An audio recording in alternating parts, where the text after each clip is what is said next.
today, I'm so excited about our speakers today. We're bringing up for the DNA for People, again, Personality Masteries, Cheryl. She's with Tanglewood. She's at HR, and she has tremendous things to share with us today. Cheryl, take it away. Thank you, Kevin. As Kevin mentioned, I am the HR bookkeeper for Tanglewood Conservatories. So my thoughts go to when developing a profitable mastermind group, it's important to have a diverse group of people to reach the maximum amount of people. The more people you have, the more profit you can make. So what do I mean by having a diverse group?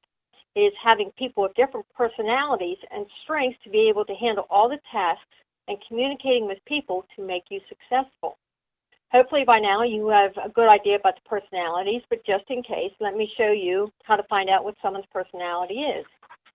So first off, you ask them, what shape do you like the best? A cube, a pyramid, a wavy line, or a ball? Secondly, you would ask them, what things cause you the most frustration? Things being out of order, things being out of control, things being boring or not fun, or conflict with others. So you would have them rank them within, 1 to 4. And what they pick tells their personality. So if they pick a cube, then they're a driver. If they pick a pyramid, cube is analytic, pyramid is a driver, wavy line is expressive, and a ball is amiable. So hopefully you have your personalities of everyone in your database so that when you go to choose a group, you can have their personalities to have a strong core group. In your group, you should have one of each of the different personalities: analytic, driver, expressive, and amiable. You want to have a driver as your leader. If you're not a driver, go find one. But before you go talk to them, you should already have in mind and written out what the goal of the group is. The driver will want to see the big picture first, and that's how you'll get him on board really quickly. But make sure that they don't run over anyone else in the group. Then you can make the driver more comfortable by letting him know you have an analytical person in mind. If the driver knows he has a detail-oriented person to work with, he will be more driven to get the group going.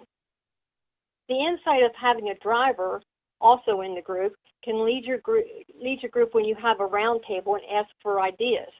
The driver will be able to take a bunch of ideas offered by the other personalities and pick the best one to get you to your goal the fastest. But be prepared to soothe the feathers of all the other personalities, as they will not be able to see what the driver is seeing.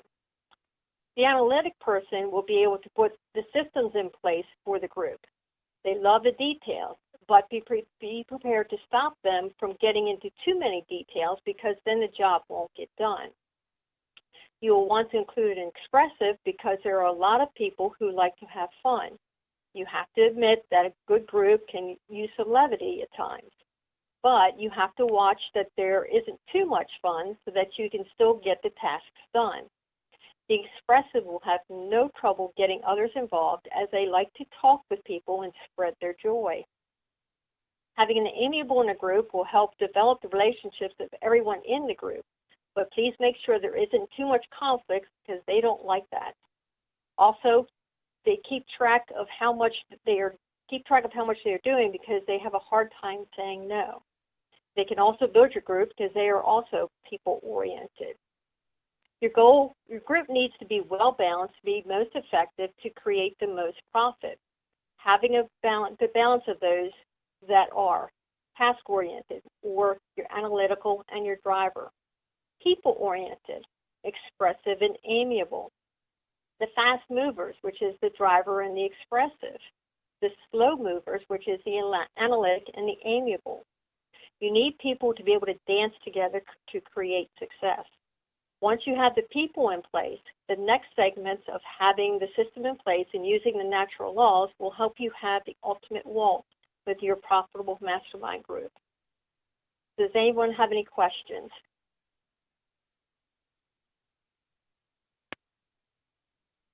Cheryl, I have a question. This is Kevin. So, first of all, thank you for what you had said about each of the personalities. When you're starting a profitable mastermind group for the first time, what are some of the people? Who are some of the people that you want to reach out to as you're developing this?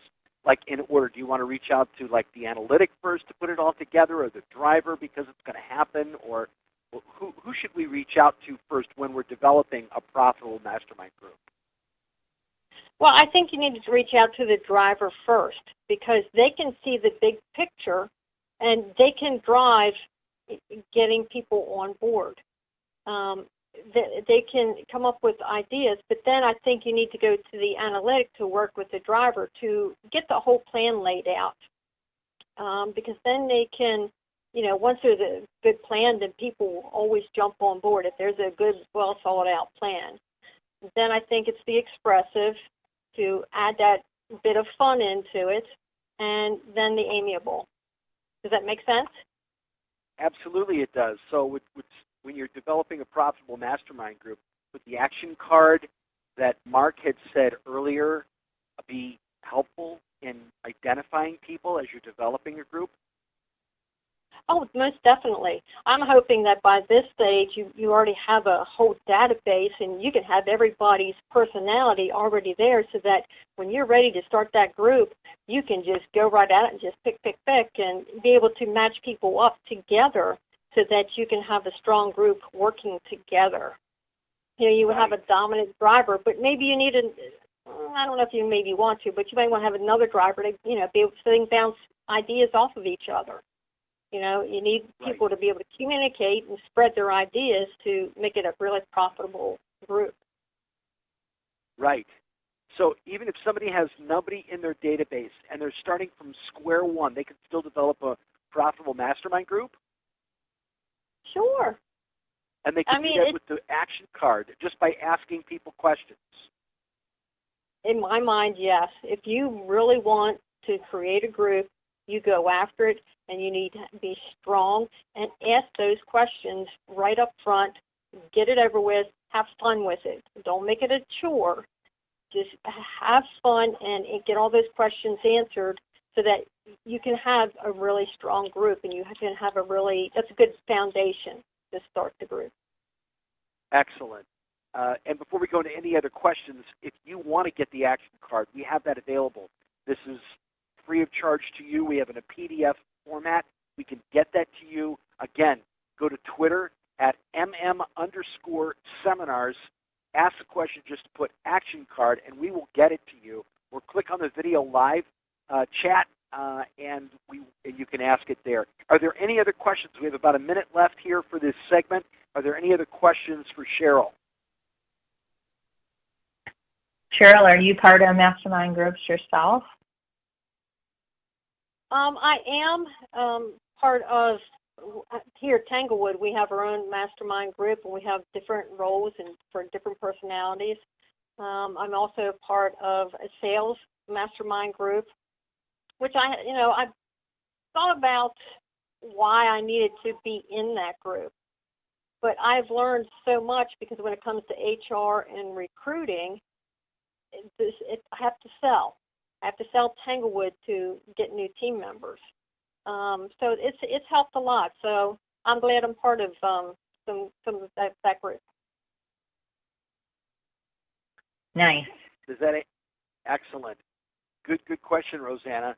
So we're going to conclude the personality masteries, the DNA for people, and I hope you've taken notes. This is also being videotaped, and you can go back to mastermind-seminars.org and go back into our archives. This will be archived as of a week from now, and you'll be able to have that information.